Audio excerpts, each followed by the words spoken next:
Hi, my name is Valerie, and this is Reading Randomness, and today I'm going to be talking about the books that I read in March.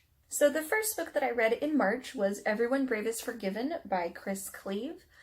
This was the book that my book club chose for March. I just recently joined a book club. Normally this is not a book that I probably would have ever read, because historical fiction isn't typically a genre that I'm drawn to. But I will admit that I enjoyed this book more than I expected to. So this book takes place during World War II, and each chapter is narrated by one of three main characters. One of the main characters is a young, rich English girl named Mary, who the day that war breaks out, she goes to sign up thinking that she's going to be some kind of spy and ends up being assigned to be a teacher. The other two main characters are a young man who works in the education administration area, and his name is Tom, and then his roommate Alistair, who has recently enlisted in the military.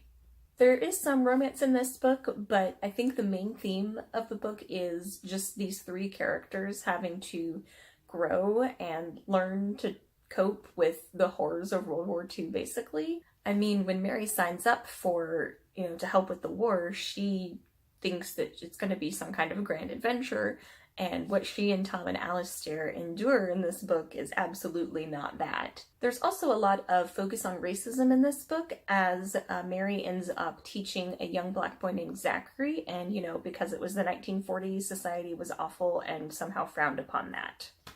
As I said, I overall enjoyed this book more than I expected to. My book club disagreed with me, but I actually really liked the character of Mary. I thought that she was so determined and quick-witted, and yes, she's, naive and selfish at times because she's an 18-year-old who has lived her life in kind of luxury, basically, as her family is very wealthy, so it's not surprising that that's how she is. But throughout the book, I do think that she grows and learns some life lessons. So as for the things that I did not enjoy about this book, I wasn't a fan of the romance aspect, and sometimes the kind of lessons around racism in this book were a little obvious. Also, about 2/3 of the way through the book, the author's overly flowery language started to get on my nerves, so the last third of the book kind of dragged on forever. I also wasn't a huge fan of the ending. I thought it was a little too ambiguous for my taste. Okay, way too ambiguous for my taste. I know it's starting to sound like I did not actually like the book. I promise I did, for the most part. If you like historical fiction, I think you would really enjoy this book. I think it would be right up your alley. There were some beautiful turns of phrase in this book. Like I said, it got a little old at the end because it was a little too flowery for me, but there were some really beautiful phrases in this book, so I ended up giving it 4 stars on Goodreads. The next book that I read in March was A Wrinkle in Time by Madeleine L'Engle.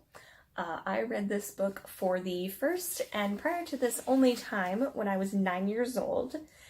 So going back and reading it again for the first time in over 20 years was a pretty strange experience. First of all, rereading this made me really impressed with my 9-year-old self. Like, I think we must really underestimate children sometimes, because there were some words in this book that I would consider obscure even now. Second of all, it was such a different experience reading this book as an adult.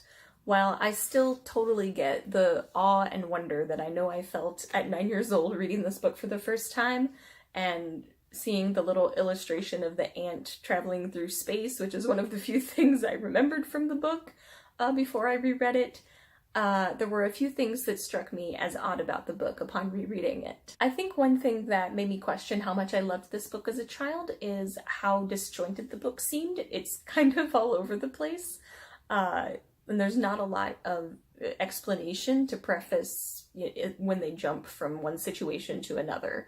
Like at one point there's literally a giant evil brain. On the other hand, how great is it to have a children's sci-fi book written in the 1960s, no less, with a young female main character who feels like she doesn't fit in and she ends up saving the day. Like, I can't argue with how much I loved this book as a child. So while I still have a very special place in my heart for this book, I gave it 3 stars on Goodreads. The next book that I read in March was Magpie Murders by Anthony Horowitz. I have been recommended this book several times, and so when Google randomly gave me a free audiobook credit last month, this was the book that I chose to use it on. If, like me, you are a fan of old school British mysteries like Agatha Christie, then I cannot recommend this book highly enough. You basically have to read it. So the premise of this book is genius. At the beginning of the book, there is a book editor named Susan, and she's editing this book called Magpie Murders. And it's a continuation in a very popular mystery series in the world of this book. And it's basically very similar to Agatha Christie books. And so she's editing this book, and she says at the beginning that she almost wishes she hadn't read the book because it ended up changing her life. And from there, we go straight into the text of the book, and you get to read the book and try and solve this, murder mystery in a British village. And then we go back to Susan, the book editor, and it turns out that there is a mystery happening around the book in real life. And it was really, really fascinating because it was basically a mystery within a mystery. And so you're trying to solve two mysteries at the same time. For any mystery fan, this book was an absolute delight. It ended up also having a lot of deeper themes about writing and what makes literature good or worthwhile. And I won't say more than that to avoid spoilers, but there were also a lot of references to Agatha Christie, some references to some Agatha Christie titles, and at one point in the book, Matthew Pritchard, who is Agatha Christie's only grandson in real life, is a character in the book that Susan has an actual, full conversation with, which I thought was hilarious. I feel like Anthony Horowitz had to have gotten permission from Matthew Pritchard to do that, so I thought that was awesome. So I highly recommend this book, obviously, especially for mystery fans. Like I said, I listened to it on audiobook, which I thought was a great audiobook. They divide it up into two narrators, so there's one male narrator for the book within a book, and then there's a female narrator for Susan. And the actress who did the voice of Susan in her sections was voiced by Aunt Rosamond from Downton Abbey, which I thought was really cool. So again, if you love mysteries, go read this book. It's great. I gave it 4.5 stars on Goodreads. The next book that I read in March was The Devil in the White City by Eric Larson. This was one of two books that I drew out of my bag of books that I have had for a really long time and haven't read yet. The other one was Stormfront, which I did not quite finish last month, but I have finished it in April, so I'll talk about it then. But anyway, The Devil in the White City is about two events in history that happened around the same time. In fact, at exactly the same time. So the first one is the World's Fair in Chicago in 1893, which I knew basically nothing about prior to reading this book. I had no idea that millions of people had attended it. I had no idea that they only had 3 years to build it in, and that it was such a massive scale for the time, and especially to build it in 3 years was really impressive. I had no idea that the first Ferris wheel premiered at this fair, and that it was named after its inventor, a guy named Ferris. There were just a lot of interesting things about this book. Now, I will admit that at times this book got really tedious because the author just kind of, there's points where the author just kind of lists off these different architects and people who are working on this event, and their names all just kind of ran together at one point, at a lot of points. So, yeah. But the parts that were cool were really cool, which I felt like made the book worth it. Like the first Ferris wheel that was at this fair, each of the cars on the Ferris wheel held 60 people, which is pretty impressive. Like they didn't make a tiny Ferris wheel to start with. They made an enormous Ferris wheel that held 60 people on every car, and they didn't even know if it would work properly. They were going all out for this thing. The other story told in this book is the chilling story of a serial killer named Henry Holmes living in the same city at the same time, in fact, just down the road from the World's Fair. he literally conned a bunch of people into building a hotel for him, with loans that he mostly didn't pay back, and then would, like, specifically built this hotel because he knew the World's Fair was happening and that people would be coming from all over the country, maybe all over the world, and that some of these people would be from small towns and be really naive. And so he basically would lure young, naive women from small towns to his hotel and kill them. And it was horrifying how, I mean, it was horrifying in general, but it was horrifying how many, like, rooms and things he had specifically asked for in this hotel, like, to be built, and no one, like, thought to question it, like, why he had a kiln that was about the size of a person, or why he wanted a soundproof safe. Like, I feel like someone should have wondered about that. So I won't go into details of how he was eventually caught, because I thought that was really fascinating. Also horrifying, but fascinating. But it was so odd to think of these two events, the World's Fair, which had such a positive impact on so many people and affected the world in a lot of positive ways, and the serial killer spree happening at the same time in the same place.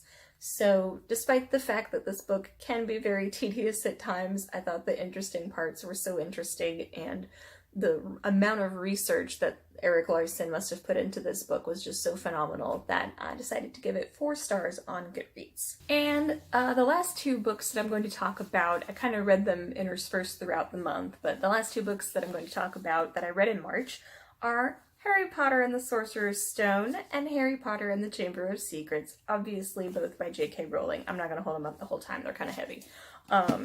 So I have not reread the Harry Potter series in like 8 years. So 1, it was time. And 2, Alpha Book Club, which I'm a huge fan of, they announced that they're going to be reading Harry Potter every other month for the year. So I decided to join them. So they did the first book in January, and then they did the second book in March. So I went ahead and caught up and read both of them. So it was weird to read them again after so long.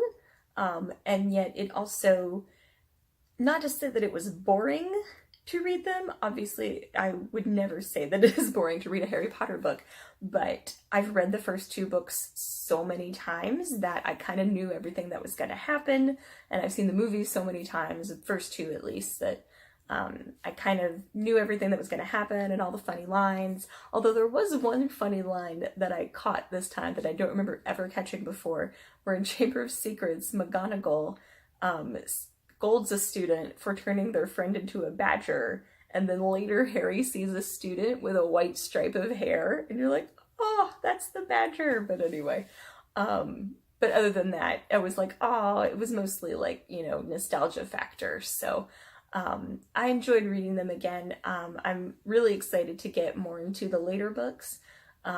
So, because especially like 6 and 7, I haven't read very much. Like, I think I've only read 7 twice. So I'm very excited to read them again, and see how they hold up. They'll hold up great. It's Harry Potter.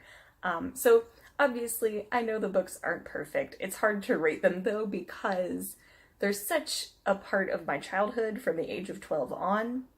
But if I had to rate them, I would give Sorcerer's Stone 5 stars, and I would give Chamber of Secrets 4 stars. And last but not least, I'm still going through with the books that I have had for a really long time and haven't read yet. There's still a bunch in here, as you can see. So I've had them a really long time.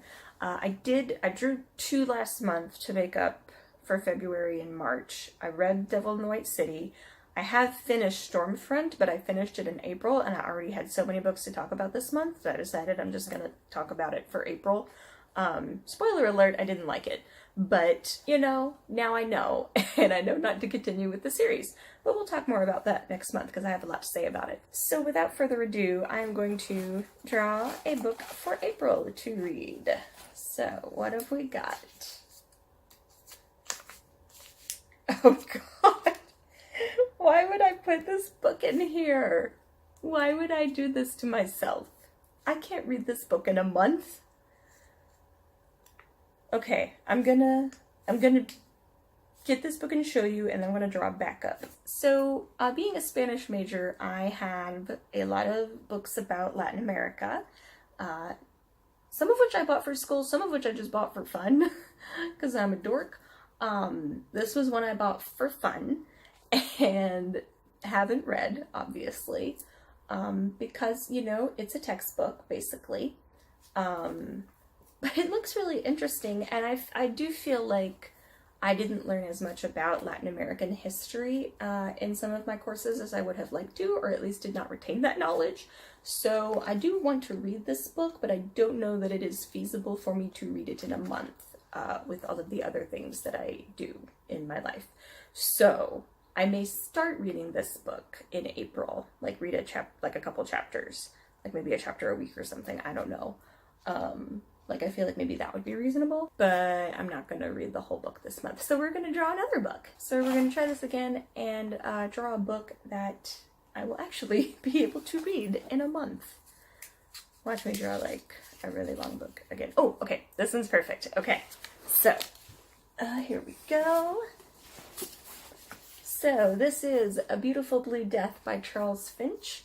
And, I've had this for a really long time. Also, I have always been fascinated by the fact that this book is called A Beautiful Blue Death and the cover is green. I don't get it. So, yeah, it seems like it's just like with Magpie Murders, it's just like classic homage to Agatha Christie, small English village situation. So I'm very excited for this. This is more reasonable. So yeah, so I will read this in April, and you will get to hear all about it in sometime in early May in my April wrap-up. So until my next video, thank you for watching, and I hope you have a fantastic day.